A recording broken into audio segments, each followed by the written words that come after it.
Oh,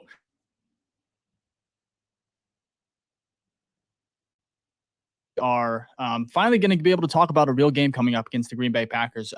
We had Justin Fields. It was an interesting game. We're going to get into it here in a moment. But Ficky, how you doing, man? Man, I'm doing great. I'm happy that the final preseason game is over and week 1 is literally around the corner. Because as much as, I love talking football, it's kind of hard to analyze preseason because, there's no game plan. There's no strategy. Half these players aren't even on the team. Sometimes you get ones versus ones. Sometimes you get ones versus two. It's like, it's not a good apples to apples comparison to walk away and be like, oh yeah, I know we're great at X, Y, and Z. You know what I mean? And in essence, it's just an elevated scrimmage. And then also with the preseason, I think there's just like overreaction Monday, but every day with everything. And it's like, we got to take it with a grain of salt with all of it. But I'm glad to be back talking about it because it's better than not talking about any live action, So, yeah, no, absolutely. And we're going to hop right into it. Justin Fields, he had 3 drives, 2 kind of sputtered. They weren't great. I think they're 3 and outs. Yeah. What are your, first of all, I guess we'll talk about, like I said, Justin Fields. What are your thoughts on, it's a very limited, he didn't do much this preseason. There wasn't a lot of action. What are your thoughts on him? Are you confident? How are you feeling going into kind of week 1 in Green Bay? I mean, you never want to see 3 and outs for anything. So I'm not going to be back here being like, oh my God, what a great game. It really wasn't. But also I have the starting O-line right here for you, right? Braxton Jones, starter. Cody Whitehair at left guard now that he's moved. You had Kramer who ended up getting injured. Jatari Carter, and then Larry Borum. So not a full-fledged, you're starting one like Nate Davis is out. Obviously, we know Tevin Jenkins is out from injury, and Darnell Wright was not playing. So, again, that's the thing that I mentioned earlier with preseason. It's hard to really gauge because it's like this isn't the full-fledged team that you're putting out there. So, do I want to see more? I mean, no pun intended, but do I want to see more exciting plays on first downs? Of course, but I'm just going to take it with a grain of salt. It wasn't, he didn't turn the ball over, which is good.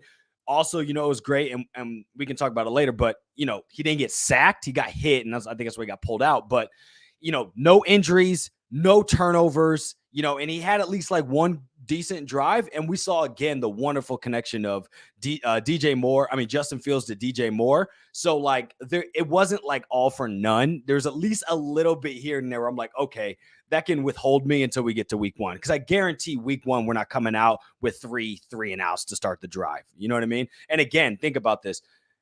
There's no game plan. There's no strategy, right? We don't go looking.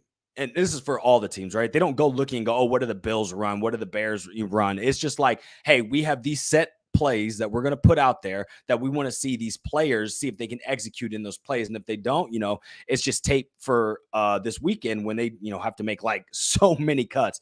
It's going to be about 30 plus players across the league. So 30 times 32, you got over 1,000 cuts that are coming this week. So, that's why, again, it's kind of hard to analyze because a lot of these players like you mentioned a couple podcasts ago, this might be their last time playing in the NFL. So it is what it is. You don't get too high on the highs. You can't get too lows on the lows,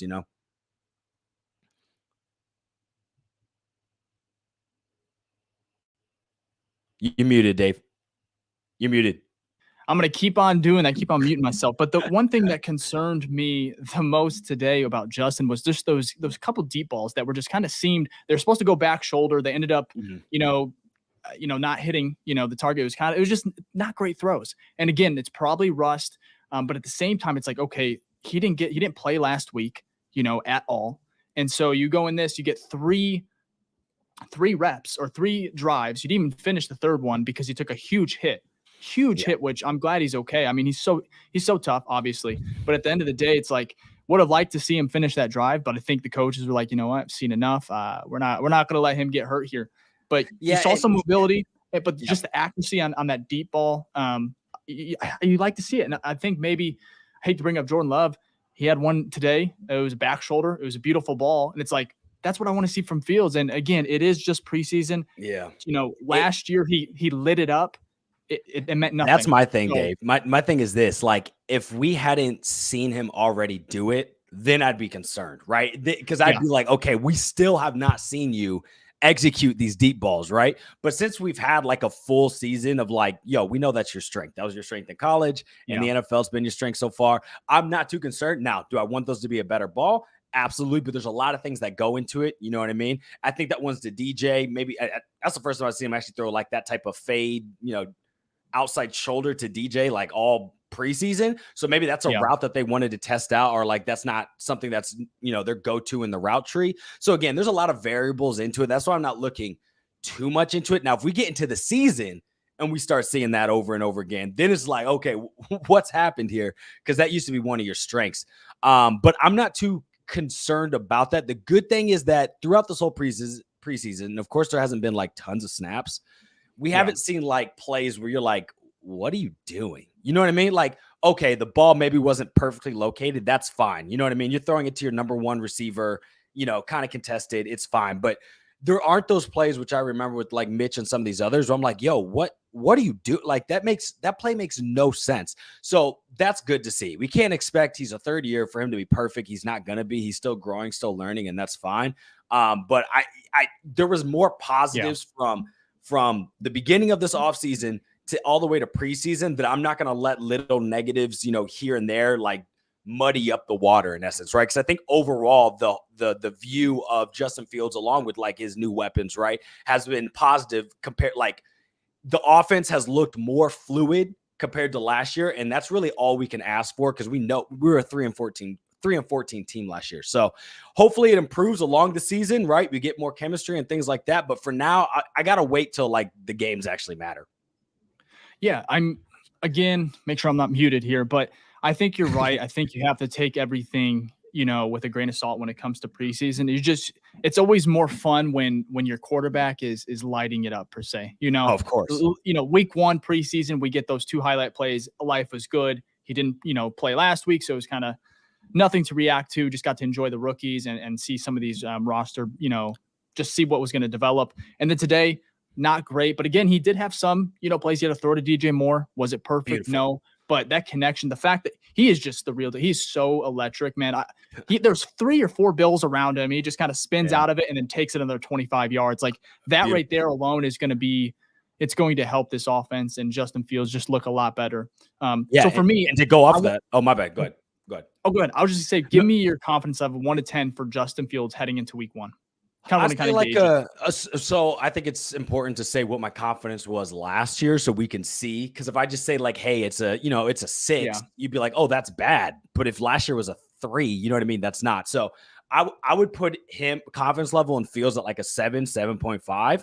But beginning of last year, I literally would put it like at a 3. You know what I mean? So like there's a lot more confidence going into this year compared to last year. And one thing that goes into it, and Dave, you'll be happy about this. You've always talked about how Fields is probably going to be the leading rusher and get 1,000 yards.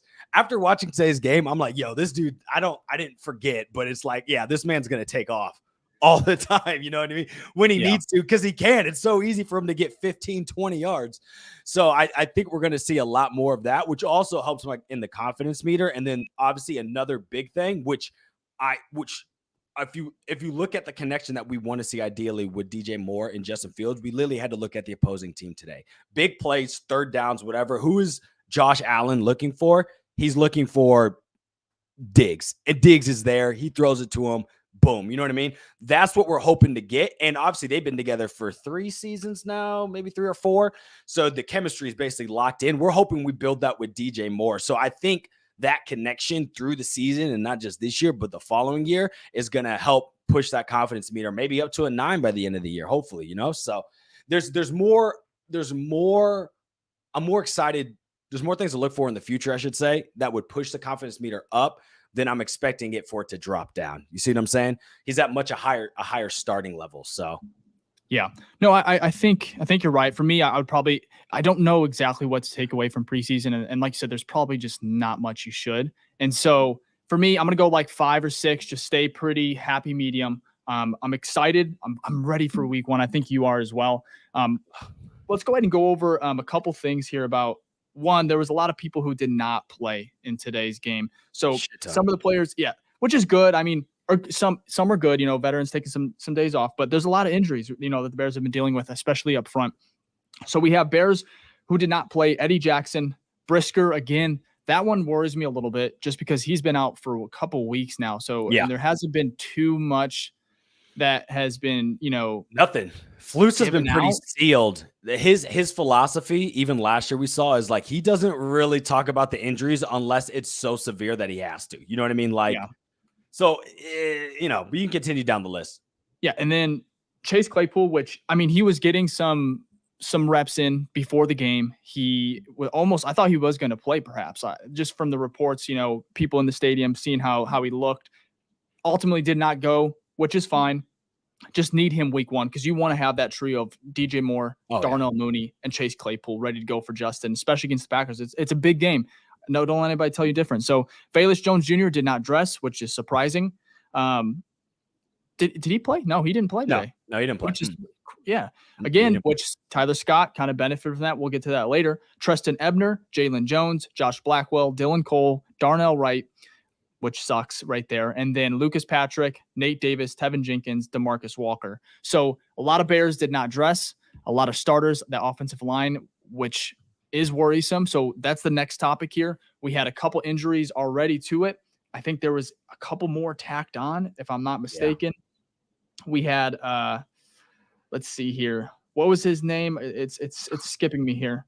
Doug Kramer. He was in a cast. Doug Kramer was in a cast, and it's not good. The center position is something that we wanted to kind of draft or, bring in. And the Bears ultimately never really did, which is they made a lot of additions. They upgraded a lot of parts of this team, but that center, which I like Whitehair, and if he's healthy, I think it's great. But at the same time, there's this depth issue, and I think Poles has to make a move or two to kind of solidify this line and give some depth, because there's going to be injuries. When you have a guy like Tevin who is going to be back, he's still going to – there's a high likelihood that he's going to get injured again. So confidence level again, what is your meter about this Bears offensive line, ahead of week 1? Right now – so if we're looking at that, right, I think Darnell Wright's going to be ready for week 1. So I'm not concerned with him. Tevin, obviously, we know is out. It may be week 2, week 3, depending if it's the 4 or 6 count, weeks wise. And then the center's a little little iffy. So that's the one where I'm like, that kind of weighs it down. So maybe like a 6, but also we do have, again, this is going to be a giant weekend, right? Bunch of cuts, and we have that first in line for the waiver wire. So if it's a 6, a 5, whatever, I'm expecting it'll probably get a little bit higher, because I guarantee we're probably going to pick up 1 or 2 offensive linemen off that. So, we'll see. They probably won't start week 1. So I guess my confidence level is really twofold, right? If the confidence in the line, just full starters, I'll give it like a 7. I feel good about the full 5, right, that we have in there. They're healthy. So it'd be Jones, then Jenkins, Whitehair, Davis, and Wright. Like that one, I'd give a 7. Depth wise, where there's like, couple of those guys out, probably gonna have to drop it to like a 5, 4.5, just because not only is it, we don't have that much depth, but then when we put the depth in, they keep getting injured. So then we lose even more depth. So it's an interesting spot. I think Ryan Poles being an offensive lineman, he's definitely going to attack that here in this waiver wire. And luckily we have, I think, 2.5 weeks till week 1. So there is a good amount of time to get people in, acclimated, get to learn a little bit of the playbook and actually have them dress or, on the 46 active roster for week 1 against the Packers. Man, it honestly makes me, the depth is interesting. It just kind of made me sad for a second when you said almost 2.5 weeks. That's tough. I just want week 1 now, football. We have a question here from Sam. Having Whitehair move to guard to replace Jenkins stings more than we know, man. Yeah, absolutely. It's part of just the revolving door when it comes to the offensive line. There's always going to be injuries. I hate it, especially with Justin Fields. It's such an important year. But hopefully everyone's just ready to go week 1, at least for the most part. We can have 4 out of the 5 starters, because Jenkins likely not going to play week 1. No, just I don't from reports, unless he has a speedy recovery, it's just not going to happen. What was he knocked out last week? So even at minimum 4 weeks, right? That would be exactly it'd be week 2, I think. So I don't think he's going to make it for week 1. anyways, I think polls, the Bears, they have the resources, which is awesome. They have draft capital. I wouldn't want to see them. I don't want to see them really utilize that unless it's like a fourth, something along those lines. But they have $15 million at least in cap space, and there's extensions that might come, could go up or down in regards to how much they have. But that you can go get, another guard, another tackle, and maybe even a center. I don't know who's out there as far as the centers go, but you have to make a move just because Justin, you need it. You need it, especially to start the season. You don't want to go start off 0-3. Your quarterback's been sacked 20 times, and just the confidence go, right down the drain. But for me, well, luckily, go ahead. Luckily, he can run. So we don't want, like I said, I don't want him to be, run first, but at least, he could get out a lot of these sticky situations. He's still going to do that. He didn't lose his athleticism. It's just, the O-line, I think, is the most concerning, I think, when it comes to injuries. Because if we look at that list of how many people are out, Eddie Jackson starter, Brisker starter, Claypool starter, Wright starter, Davis starter, Jenkins starter, Walker starter. I bet you all of them minus Jenkins play week 1. So I'm not concerned with getting all of them back. And I think there were some more that didn't play. I don't think Edmonds played today either. He wasn't injured, but he was out, I think, as well. So I think actually the whole starting front seven got pulled after 3 plays. And you could obviously tell because my notes for the first half was like, bro, our front seven's getting no pressure. They're not stopping the inside run. They would run it and get gash 8 yards, 9 yards. Yeah. So, but it all makes sense. So, my expectation, especially the downside, is that we have to wait 3 weeks for week 1. The upside is that it gives people who are slightly injured, they'll get time to heal. And it looks like Jay said Edmonds did play. So he probably started and got those 3 plays. But 3 plays is not really playing. Yeah, no, Edmonds, I remember him. There was a video from the Bears that they released before the game where Jalen Johnson was kind of dapping everybody up, and Edmonds kind of walked over and just towered over everyone. It was pretty crazy how insanely big that guy is. And he did play, but I think it was 3 reps. I think it was 3 plays, and they got a lot of those guys out of there. Because I was like, damn. I mean, Josh Allen is very good. That combination of him and Diggs is, something we want, DJ Moore and Justin Fields to perhaps even get close to. But you could see just the connection and how good they were. But once they took out those players after those first 3 plays, it was like they just marched right down the field. And maybe they were going to do that either way just because they're that good. But at the end of the day, like I said, some depth at the O-line would be nice, especially. O-line definitely. Sam had a question here. Said, why so quick to pull the front 7? Preseason. That's what I'm saying. There is so much that goes into each game where the coaches are saying, this is what we're looking for, right? Maybe they looked at the front 7 and they're like, yo, we have confidence in that. Or they're on the other side. They're thinking we need to see more from these players. So we want to get them way more reps this game. Like we saw with Tyson. Tyson basically played Bayesian. He played most of the game. You know what I mean? So I think that's this third game, because they got to make the cuts this weekend. They're like, hey, we need to get as many reps on tape so we can, make a confident, sound decision on who deserves to be on this roster.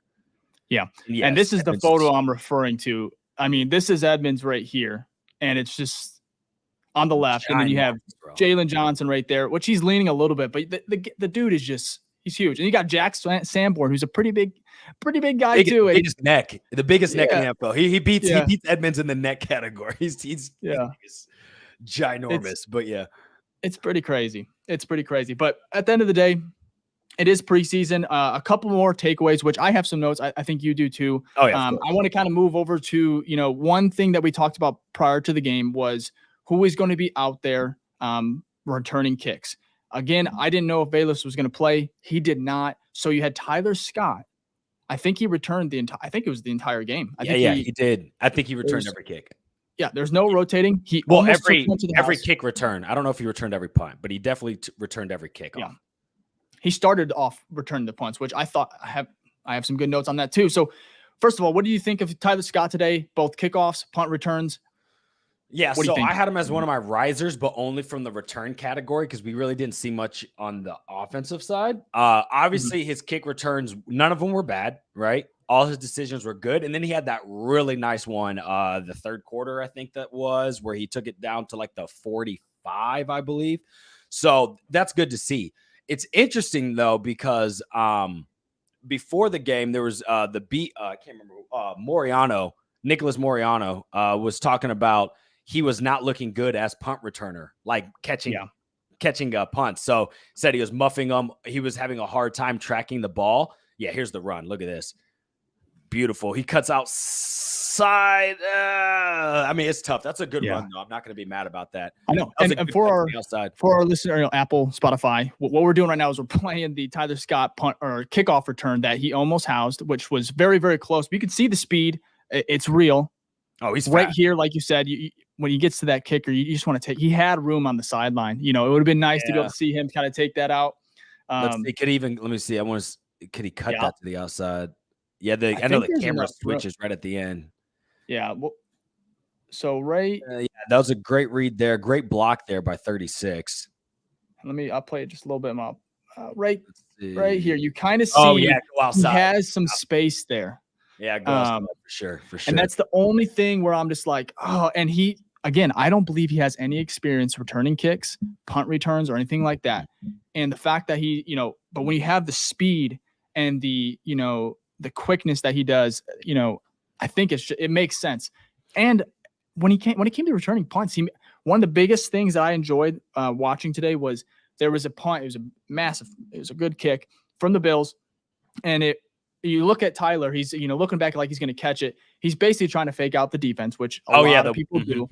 But again, it's important that you do that. And there's at least one Bills player that was going towards him, because he wasn't looking up. And the ball ends up, going way past him, hits like the 5-yard line, bounces and hops out instead. And that it's so little, but it's like, does Velus do that? Let's be honest. Like, I don't know. Does he try to just receive it and get hit? Does he fair catch it and you're in the 5-yard line, instead of starting at the 25? It's tough. It's tough. It's like if Velus just catches it, like they're both good, but I think Velus was, I think, led the league in kickoff return average yards last year. So like I think it's still Velus's job back there, to be honest with you. Yeah. I need to see more from Tyler as a punt returner just because of the inexperience. But again, it's like I still don't know who we put back there. I know we talked about this on the last pod yesterday. Nothing's really changed, but it's like we got to figure something out for that punt returner back there, because if we expect our defense to be good, there's going to be a lot of punts, and we cannot lose. And we saw last year what happened with the muff punts. It cost us like 2 or 3 games, and if not even still, football is a game of field position, so that punt return is huge. Actually, punt return I think is more important than kick return because of the new NFL rules, which kind of like eliminates kickoffs. So we really need to figure out by week 1 who is playing back there. I think that's literally the only position on our depth chart as a starter that like question marks, like not sure who's won the job. So it'll be interesting to see. Yeah. And we're just going to go through a couple more plays I have highlighted. This is just, I tweeted them just because I thought they're important, and I kind of want to go back and touch on them. So real quick, this is just from the beginning, first drive. Kyler Gordon, Diggs and Allen were just kind of balling out, doing what they do. But again, right here, Kyler Gordon was so close. Oh, yeah. Again, first drive, almost had a pick, or at least a pass breakup. Ended up being a completion because it's just Josh Allen and Stephon Diggs. But another play here. Third down. I think it was on third down too. Luckily, though, what was big on that play, not just that he missed, was that I think it was Colbert that made basically a touchdown saving tackle, because he dove for it and took that risk. Gordon did, and then it was literally one-on-one with Diggs. And Colbert. And if Colbert wouldn't have tackled him, it'd have been a touchdown. And you saw how upset Diggs got after that play, because he felt like, I should have taken that to the crib. So it was actually a great play by both. Yeah, I agree. And then, which I think Kyler Gordon's gonna be fine. He's I think he's gonna be so good this year. I'm very excited about him. He's also guarding Diggs. That's a hard task. This isn't. And speaking of the top 3 wide receivers, so good luck. And the Bills kind of have they have some depth. They have Gabriel Davis here. This is I want to know if you think this is defensive pass interference. Is 1-on-1 on the left side, goes against Jalen. What do you think? No, I don't think so. Yeah, me either. I think it's close. I think it's also a very good defense. Yeah, it's a good no call. If they threw it, I'd be like, all right, I get it, but like It's good Yeah. defense. Actually, I had Jalen as one of my risers too. Not that he's like really a riser because he's been kind of consistent the past couple of years, but all through this preseason, like anytime a ball comes to him, like either it's a secured tackle, it's not a blown play, or it's a tip. Like I think, or a swatted ball. So he's looked good all through preseason, and hopefully that continues into the regular season. I agree, man. And we'll go ahead and one more play I want to play. This is what we talked about earlier. So Justin Fields, he's driving. You're almost in the red zone. I think you're on the 20. So maybe it is the red zone. And this is his third drive against the Bills. I think this is second down, 2nd and 10.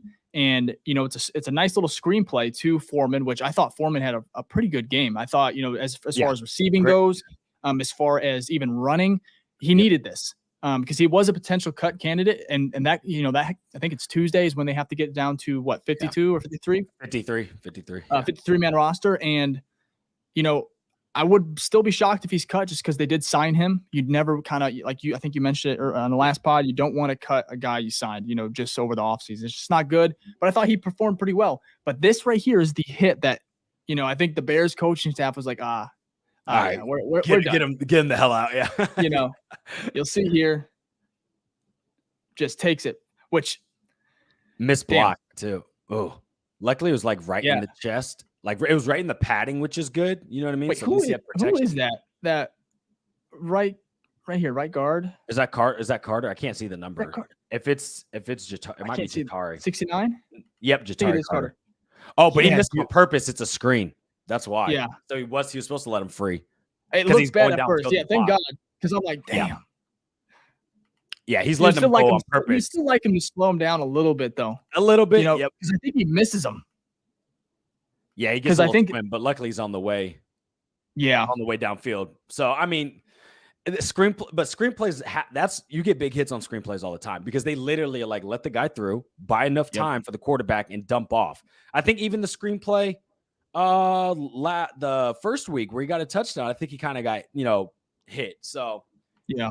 It's a part of the play design, but they're probably like, yeah, let's get him out. How about that designated run? Did you see that RPO on second down where I liked it, and they made Fields run, and it's like, bro, what are we doing? Like he got hit by like 3 dudes. I'm like, nah, this is preseason. I don't know. Is that the one where he was? I know which one you're talking about. Is that where he just kind of like laid down, gave himself up?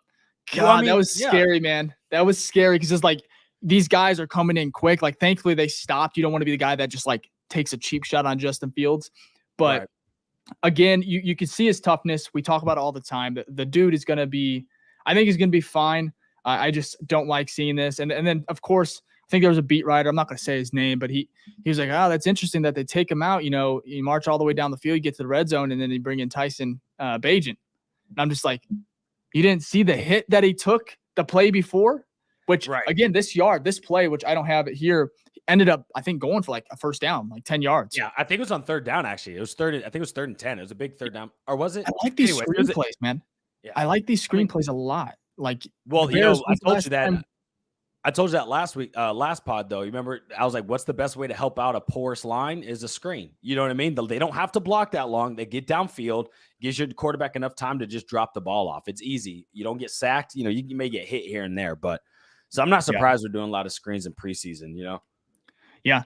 And, I think exactly. It's just the Bears have never been good at running the screen. Sometimes it's like you watch other offenses and they're just like, yep, it's easy. It's easy yards. They pick them up. It's just something the Bears have never been good at. And it's like, okay, there's an emphasis. We've seen it in training camp. We see it now. They're executing at a pretty decent level. I mean, I don't have the numbers here, but they have 2 touchdowns that ended up being, housed. So, let's see here. I thought you were bringing up a question. No, I'm bringing up a comment here. It says, no, they are ready. Receivers need to get open against the starting defense. Well, I mean, what can you do? The Bills are a good team. Like, this is a top 5 team. This is a top 5 team for the past 4 years. Like, so yes, we have receivers that need to get open, but it's not like we're just playing, the guys off the back street. These are literally some really good players. Micah Hyde was back there. A lot of good players. So I think maybe I don't know if Tredavious started this week, but Tredavious White's a top 5 CB. So like, it's not like the Bills defense is pushovers. It's these guys are trying to get open. DJ Moore obviously got open. He's DJ Moore. But like even on that first drive where it was, let's see, how did that first drive go? It was a run which got stuffed, an incomplete to Komet. He had to throw it low there. It was 2 defenders, and it just kind of bounced barely. And then the incompletion to DJ Moore, which is the backside. So I mean, like, if that's his reads, like that's the best open stuff he had. So the defense just looked good out there. I mean, we have to face it. We're gonna go against a lot of teams this year where the defense is better than the offense. I know we want our offense to be dynamic and great, but there's a lot of great defenses out there. Like the Eagles, we go against the Eagles, we're probably not going to light it up. I know we did last year, but San Francisco, things like that. There's a lot of good defenses out there, and we just, sometimes the defense just plays better than the offense. So I'm not like, I'm trying to be like level set with it and not be like, oh my gosh, the wide receivers suck. Oh my gosh, the line sucks. I mean, it could be, but it's also that you're playing a really good opponent. Yeah. You know what I mean? No, the Bills are just very good. I mean, it's if we were playing in the regular season, I don't think we're getting blown out, but I think there's going to be an instance where it's like, okay, they're just, like you said, better. Like they might go up 14 and it's going to see how are you going to respond, and that will determine if you're going to stay within the game. But I think the Bears defense alone, I think they're going to be a lot better. I think they're going to keep them in games. They're going to give Justin opportunities to just go ahead and maybe take advantage of like a short field, a fumble, maybe an interception like that. So I'm interested just to see, how they do against some higher caliber teams in the season. Because like last year, given what Justin had, he still kept this team in games. So not gonna jump, the gun here, or overreact to, a couple drives against the Bills, first team. And I don't even know how many starters played. I know Von Miller wasn't out there. Yeah. But at the end of the day, the Bills are going to be good. We all know that. Like they are a Super Bowl team. They're probably, one of the 5 teams that can actually probably win it. Barring another team gets hot. Another play here, I want to switch to the defense because I have, I want to go through just some of our risers and followers just throughout the entire preseason. I want to start with one, though, and I'll start with Tyreek Stevenson. I think we both probably had this one. He was kind of up and down, so he can kind of, I don't know, like for me, he's a riser just because he's going to go through those rookie growing pains. See, I had him the other way for today. Okay. Not like in general, I still feel high on him, but like today, he had 2 holding penalties. The third down to Diggs on the first drive. What happened was, I think Diggs ran like a kind of like a crosser, a short crosser, and he got confused with the linebacker, 53, I think, or something like that. I can't remember the exact number. And Diggs got wide open, nobody on him. So I think that was on him not shading coverage over correctly. I said the 2 penalties, and he also blew the touchdown to the tight end in the second quarter. Over top of him. That was his guy, and he couldn't stop that play. So like, I know the interception's great, and that's like the potential. That's like, oh, great instinct. We love that. That was a great play. But if you were to take that interception away, which obviously isn't fair, but if you were to take it away, there were more bad plays than good. You know what I mean? And it's okay. Again, that can be the case, and I'm not upset. We just went with this with Kyler Gordon, and look how we view Kyler Gordon now. So I can have him not necessarily as a riser, but like my whole overview of him isn't like, oh, this guy's garbage. My whole overview with a lot of these rookies are the rookies. There is so much that they have to look like. He still has not played a real snap against all starters in the NFL. You know what I mean? So take it as it is, growing pains, like you said. So I'm not going to put him as I'm not seeing him like, oh, wow, that's like, he's going crazy. I'm seeing splash plays here and there, but there's still a couple of stuff where I'm like, hey, we gotta fix that up, which will happen. So I'm not like concerned. Yeah, no, I think you're right. Just Tyreek, he's been an interesting player because he's had some highs, he's had some lows. What you pointed out is 100% correct, but it's like, if you can take the ball away, if you can capitalize, which I talked about, before our, preview pod. I was like, I think he's he laughed about it last week. I'm going to show you guys that I can catch the ball. And I said, you know what? I think he's going to prove that. That was something I was like, a storyline that's coming out here. He's like, he's going to show it. But in this play right here, this was an interception against, I think, Gabe Davis here. Yep. I think it's just a great turns the ball, right here. I mean, it's nothing crazy, but you just like that he's able to produce, get a turnover, keep his feet in bounds.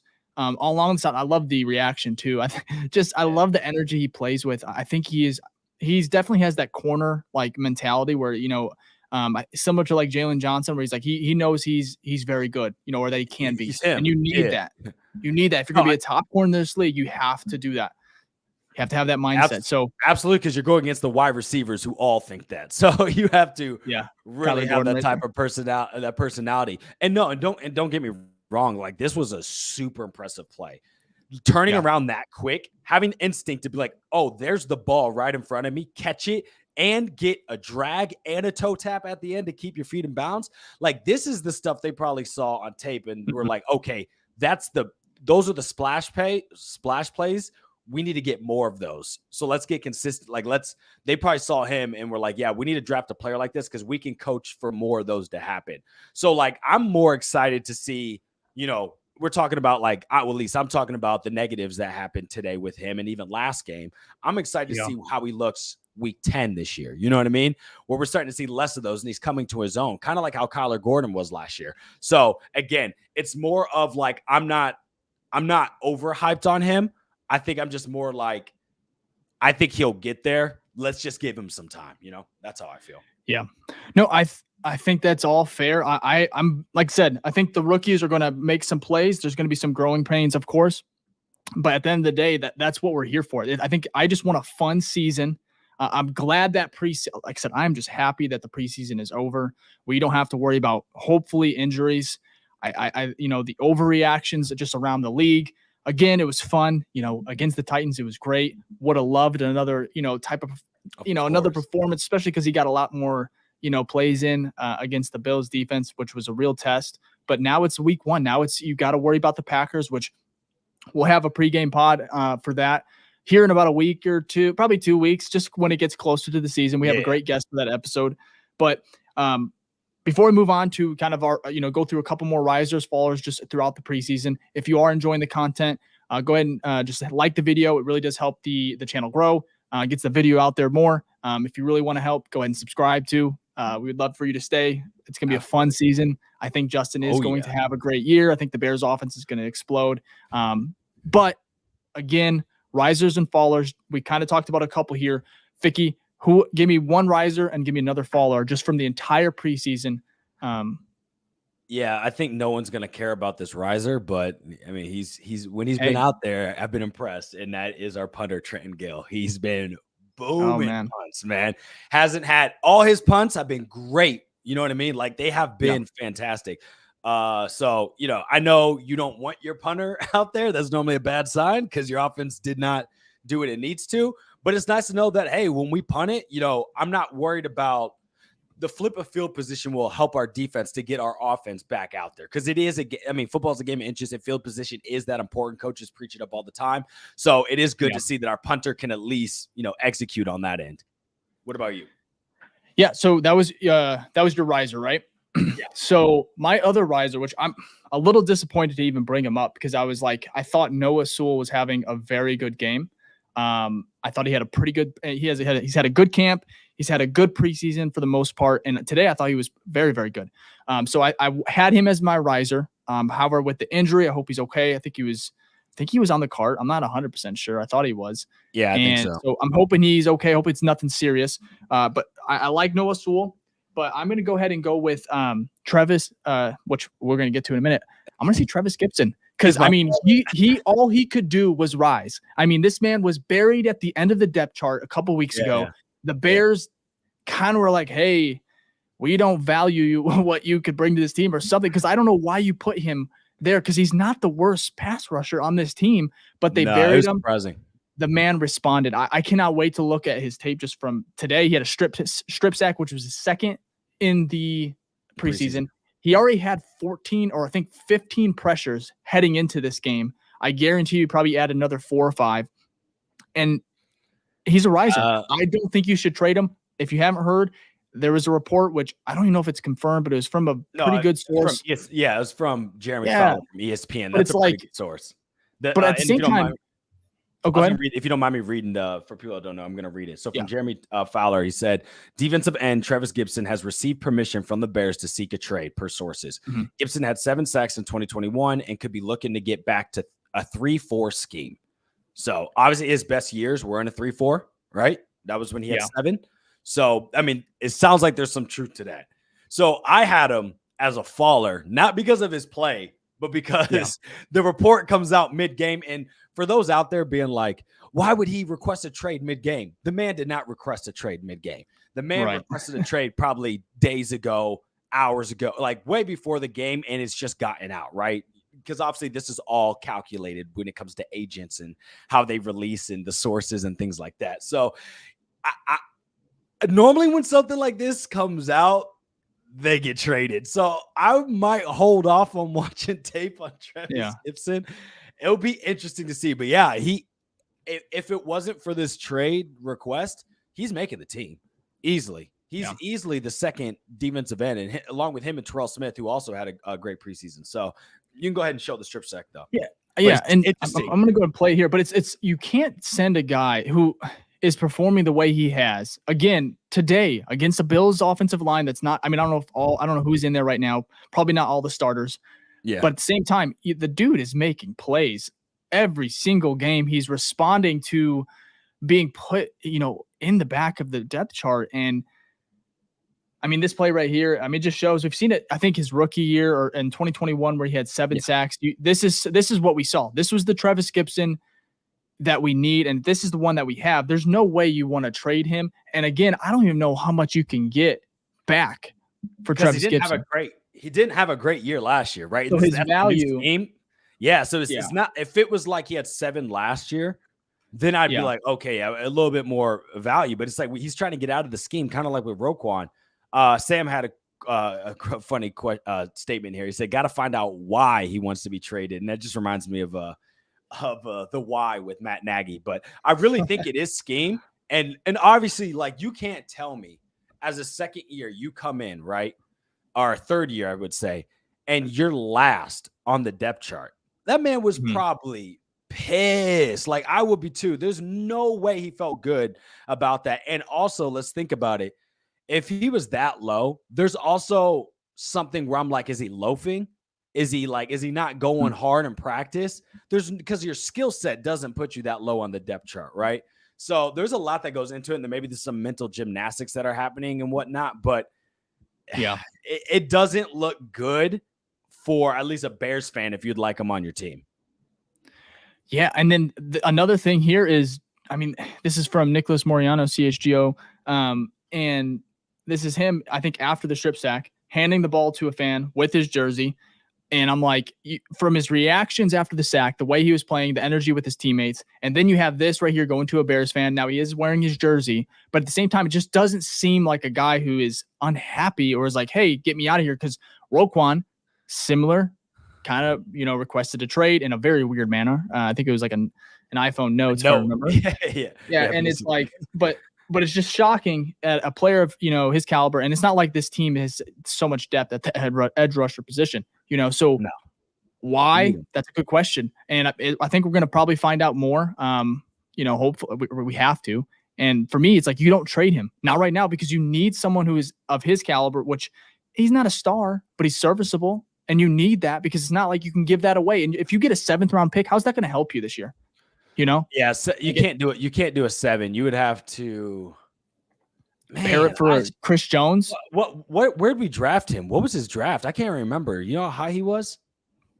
I think he's a 5th rounder, right? 5th, yeah. So I was gonna say 4th or 5, but you're gonna get that in return. You may get. I think you get lucky. You get a 5th. I think you might get a 6th for him. Yeah. I just don't. If he wants out, he wants out. Though we can't control that. You know what I mean? Like, if he's really requesting a trade and the Bears are like, go ahead. Trevis giving it up for a 6th. I mean, honestly, that's probably what he'll go for. He was drafted for a 5th, so they'll probably trade for a 6th. That's just like, that kind of sucks. You don't get that much value back. So, not that he's, like you said, he's not this star amazing player, but you'd want more. He was drafted in the 5th round, 155th overall in the 2020 draft. For his production, I think he's done pretty well for a 5th rounder, and I think he's going to have another good year. I mean, he's, like you said, money is a motivating. It's huge. And he is in a contract year. Obviously, he's struggling with the Bears. The trade request is not good. There has to be some way where they can be like, hey, we're not going to get much for you. We want you to, we think you can help this team this year. You responded, we want you on the roster. You're not going to get cut. Let's go see if we can get you a paycheck, and Gibson, he's a baller sometimes, he plays very well, but when it comes to higher quality opponents, that's where he kind of struggles. And again, this is just the preseason, so you have to take it, you have to step back, it's not the end all be all, but at the same time, that production over 3 games is impressive. And there's no one on this roster that can, besides maybe, Yannick Ngakoue, obviously, but other than that, it's like, man, it's a toss up. Yeah. That's why that's why it's so hard. And again, we don't have like the tape. That's what the issue is, right? We're not coaches, which is fine, right? Yeah. But they're going to go through and go, oh, you're going against this person. Let's see how you did against those reps. You're going against this person to see how you did I don't know the Bills offense enough, which, that's fine. That's expected. But I don't know the quality of opponent that he's going one-on-ones against, right? So, maybe they're like, hey, you do like where you're at skill-wise, you do better than people below you. But like when you play people better than you, you don't really perform. So maybe that's what it is. And maybe there is a lot that deals with scheme. I don't know scheme like that as much. Like I know how it affects a DN because you have less people on the line, obviously. More hand with 3-4, you can stand up a lot. You can have that outside edge that stands up because you have the 3 hands in the dirt. But that outside linebacker DN position, which maybe fits his role more. I don't know. It's just interesting to see. It is funny though that it comes out. I don't know the tactic, the reasoning behind that. I know that's more the agent doing that, but it is funny. And you had a tweet about it, how Jim Miller and Adam Amin didn't talk about it. I don't even think they knew, to be honest. Like that stuff's they're so focused in the game, but it is kind of funny that it comes out literally when Poles is like talking. You know what I mean? Like breaking news. Hey Poles, how do you? Because I think they even asked him about Trevis Gipson. I think Jim Miller did. And he was talking about it. It's just funny in my head. I'm like, yeah, but he wants the fuck out. You know what I mean? I know. I think, I think you're 100% right. I don't know if they were like, hey, you can't talk about it, but the way it was brought up or also the way it wasn't, it kind of begs. I don't think so. And they're focused. They're not on Twitter. They're not during the game. Yeah. I mean, they are calling, announcing an NFL game. So they are not able to do that. But you think somebody can be like, hey, by the way, I think they probably knew or like had, someone's like, hey, no, there's tweets out here about it. But they have to be careful too, as like announcers. They don't want to jump the gun in essence, right? Yeah. Because they want to make sure stuff's vetted before they like say a big statement. You know what I mean? Could you imagine your announcer that says, oh my gosh, X, Y, and Z wants to do this. And then it comes out and it's like, no, we never did. So I think they may have known, but it's like, were they confident? I don't know. There's a lot that goes into it. And I'm sure some politics too. Also, you're not going to bring that up when you're talking to the GM either. You know what I mean? Like that's that's true. That's a hard question. And they're supposed to have like a good, fun relationship on the call. They're not in there like, giving them tough questions and whatnot. So here's a good question though by Sam. What do you guys think of the play calling today for the starters? Yeah, it's less of it's less of like I was worried about the play calling. It's more like execution. Does that make sense? Because it wasn't like the plays were bad. It's just like nobody was open or the run got stuffed at the line. So it wasn't like, oh my God, why? There wasn't a play where I'm like, oh, why'd you do that? Like it wasn't like 3rd and 1 and we were in shotgun instead of running the ball. You know what I mean? Like so. They weren't helping themselves out either. There was I think it was the second drive. There was a 2nd and 10. Fields, he's looking, he looks to his left, comes back to his check down to Herbert, throws a very good, just a ball, just throws it down to him, checks it down, and he goes right through his hands, and it's like that right there is the difference between you got to make it easy on yourselves. And that wasn't happening at least during those first 2 drives. And that right there, now you're in 3rd and 10, 3rd and long. Bill's able to just kind of rush, come all at you at the, on 3rd down. It's like, if he catches that, sure, he gets 3-4 yards, but okay, it's second and 6. Yeah, playbook is a little bit different. Better. Yeah, or 3rd and 6. It's just the playbook is different. But again, I can't criticize the play calling because like they don't want to give everything. No, like, they don't. It's so vanilla. They go, okay, look, here's the 30 plays we're gonna do today, or whatever. I just made the number, but here's the plays we're gonna practice out there. Go out there and execute. Like that's it. And again, it's not even a full you don't even get the full picture. Because as you just mentioned, it seemed like we had half of our team not playing. So it's hard to even evaluate when you don't even have the full squad out there. At least your stars and whatnot. So how can you evaluate the play calling of the defense when 7 of the 11 starters are not playing. You know what I mean? That's more than half of your defense. So Yeah, it is what it is. But that's what preseason's for. It's about these guys who are, are trying to get those final those final roster spots, giving them an opportunity to not only put on tape, their best performances for us, but also for the rest of the league. Because not only are we looking at the waiver wire, so is everybody else, right? Just like we talked about Tyson, right? If Tyson hits the practice squad, I'm sure there's another team out there that was, hey, we looked at your tape in Chicago. Very good. You know what I mean? And speaking, and since we're talking about him, I think it's a good transition. How do you feel about him? I will say this is my one thing. I'm not even upset about the pick. I'm upset about Carson dropping that touchdown. It was literally back to back. That's how crazy the NFL is. It would have been such a fun sequence too. You get that strip sack, touchdown, literally the next play. Like so fun, but instead it goes strip sack, drop catch, pick. It's like, oh, Tyson is interesting. Tyson is interesting. I love the way that he kind of handles himself in the pocket. I think it's a way above, he's Division II. He's just playing way above his pedigree, I guess, and which is he's in the league. I mean, he was an undrafted, free agent, but a lot of people are like, hey, he probably should have been drafted, maybe late round. But for me, you're right. The ball was, it still hit him. It was a good ball. He was so wide open. You probably could have just made it a little bit easier. A little bit. This isn't Cole Kmet. This is a practice squad guy. Yeah. So you don't expect, you can't be like, okay, make that play for me. But again, you would like to. It hits you both hands, and then when he makes that diving play and hits the ground, that's when the ball comes out. It's just a tough, difficult catch. But man, that would have been electric just to have. Tyson would have solidified, I think, quarterback QB2 right there, 100%. And so for me, I think he did enough to make it hard on the Bears to kind of make that decision, because you can't put him to the practice squad. He's gone. Easy. Yeah, I think he's gone. But you also, PJ Walker, he came in, which I thought it was interesting. I thought it was very fair to give Tyson the chance to come in, and get those first reps with the, second string. And I think he performed very well. He was methodical. He kind of, I think he got sacked a couple, one or two times. There was, it wasn't pretty as it was the first two games, but for me, I think he still did enough to be like, okay, now we have to make a decision. Are we going to stick with the vet who has chemistry with DJ Moore, who has, that veteran experience, that experience to back up? He's 4-3 as a starter in this league. Yeah. Mm-hmm. That's not bad. That's not bad. And so for me, it's like, I don't think you can cut him.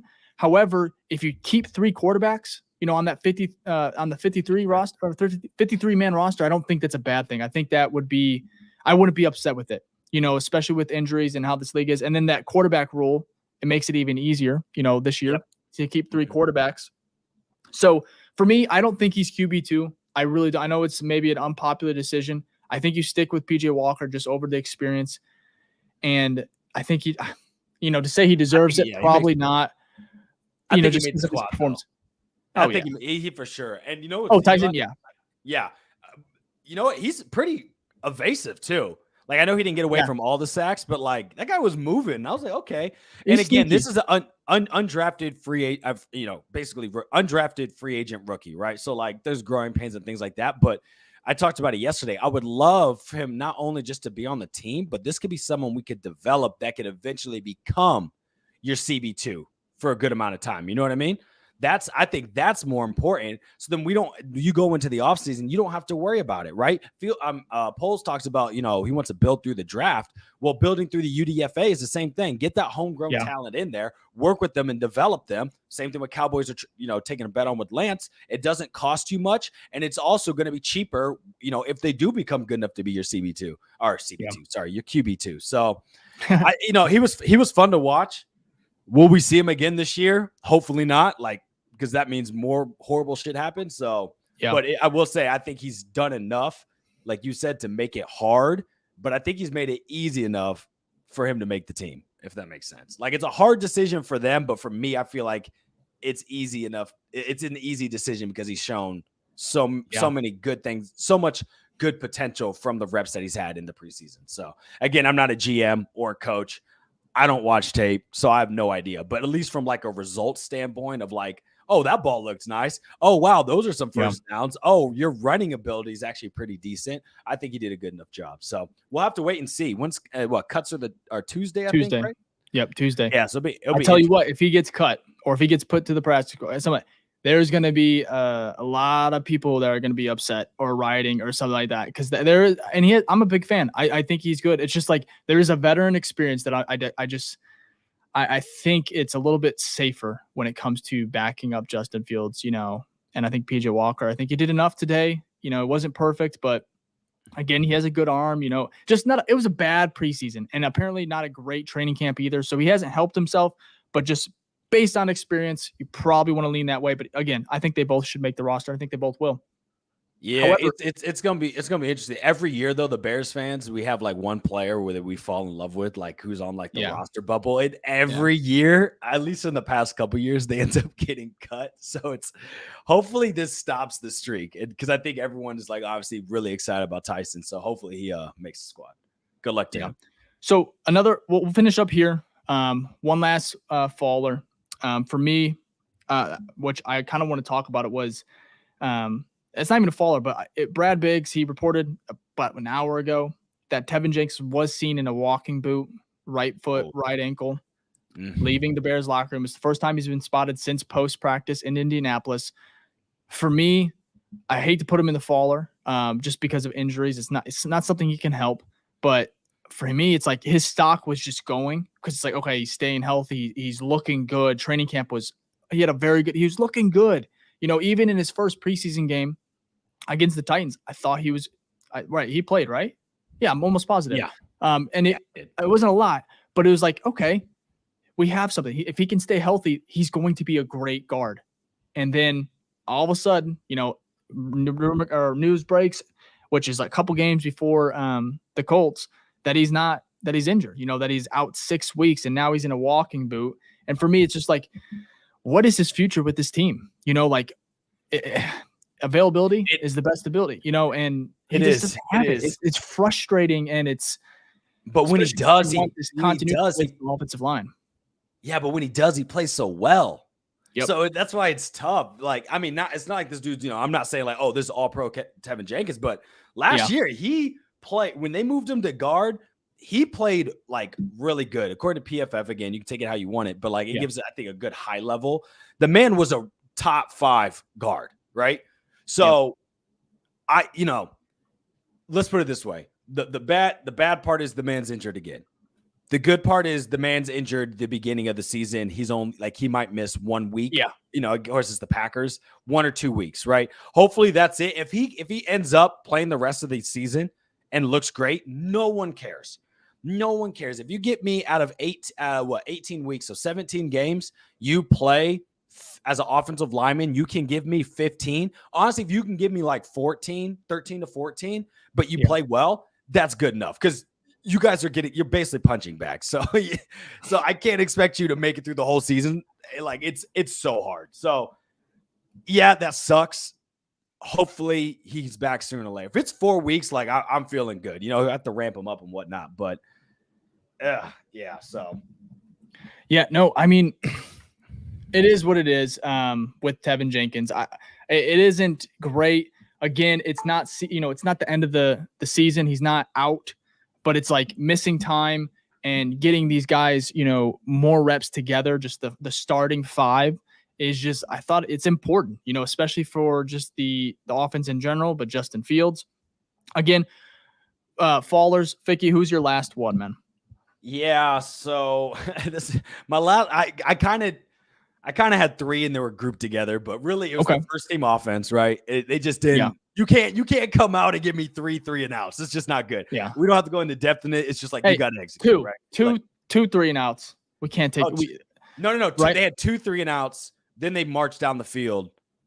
And we got field goal. You're right. You're right. Still, you like a touchdown, but Fields didn't get to finish it, which bittersweet, but we know why. Took a huge hit. And it's like, okay, enough of that. No more scares. But yeah, again, it wasn't good. It was not great. Could have been a better start. And then one of my followers was the front 7, but now that I know like they were pulled early, so it's kind of whatever. But I will get more detailed within that front seven, even with like, the secondary, not secondary, the non-starters. I didn't really see much of like Pickens, Dexter, like that interior. It seems like they're the holes there, and maybe it's less them. Maybe they were, again, I don't have the all 22. Maybe they were filling in the holes and the linebackers weren't attacking, but it seemed like once that front seven got out, the starters, it seemed like they could run up the middle pretty consistently on that second string, right? Like, I'm not even talking about like Josh Allen doing anything particular. It was just like they'd feed it to James Cook, Dalvin's little brother, and that man would just get first down after first down after first. We couldn't stop him. That's like what most of their drive was. It wasn't really big passes. It was short passes and a lot of running. So you would like to see more from that interior. Again, I know it's preseason. The starters aren't in, but, if I have to have a faller, they didn't do anything to keep me impressed, I should say, until like later, really with like Gibson and Terrell Smith. Like other than them, because they made some plays, like I don't really see much from the inside where I was like, oh, you guys are doing their job. But again, I don't know. You can't, it's hard to tell like live, like if they're getting double teamed and if the linebackers are filling the hole, it's really hard unless you get a replay. So maybe it isn't on them, but I think just the defense as a whole was kind of disappointing, like that whole first quarter, in my opinion. Yeah. It's so weird. I'm just glad preseason's over. I think probably a lot of fans are. It was fun. It's like when you first get to training camp, the first week of training camp or the first couple practices, you're like, oh, it's back. You get all these updates. It's feeling good. The vibes are high. Same thing with preseason. First game, I mean, we were high. Those 2 screen passes, and it was awesome. But it's like you get to the third one, you're like, okay, can we stop this? No more injuries. Let's just get to week 1. And we're almost there, man. We're almost there. Again, if you like the pod, or if you're just now tuning in and you want to, help the channel grow, go ahead and hit the subscribe button. Go ahead and hit the like button on this video. We'll probably have another pod next week sometime to just kind of go over the roster cuts and to kind of talk about that and everything. But again, week 1's almost here. I'm excited. Ficky, anything else you want to say before we go, man? Like I said, I'm so glad. I put it in my tweet when I was talking about the risers and fallers. I was like, thank God this is the last preseason game, because it's like I want the, like, give me the good stuff now. You know what I mean? You teased me. That was fun. That's cool. But like, I'm over it. It's just not hitting like how it used to. So, it was good to see the stars out there, but let's get to the real stuff where it really matters. You know what I mean? And it's important because I want to see who actually makes the squad. Like, I'm excited for next week's video, so make sure you guys stay tuned, because I want to see like if there's some surprise cuts. If Trevis Gipson's still on the team, is there someone who made the team that we didn't expect would? So it should be good though. So definitely stay tuned for that. Hit the notification bell if you haven't. Yeah, I mean, I'm really excited about it. It's intriguing to see kind of who they keep, and I mean, we have an idea. We all have our guesses, but it's gonna be fun to kind of dive deep and really prepare, because then we'll know exactly who's playing against the Packers. And of course, there might be a couple trades or something like that. But at the end of the day, football's almost here, week 1. And I just can't wait, man. So again, if you like the content, go ahead and hit the like button on the video, subscribe, and we'll see you next week. Peace.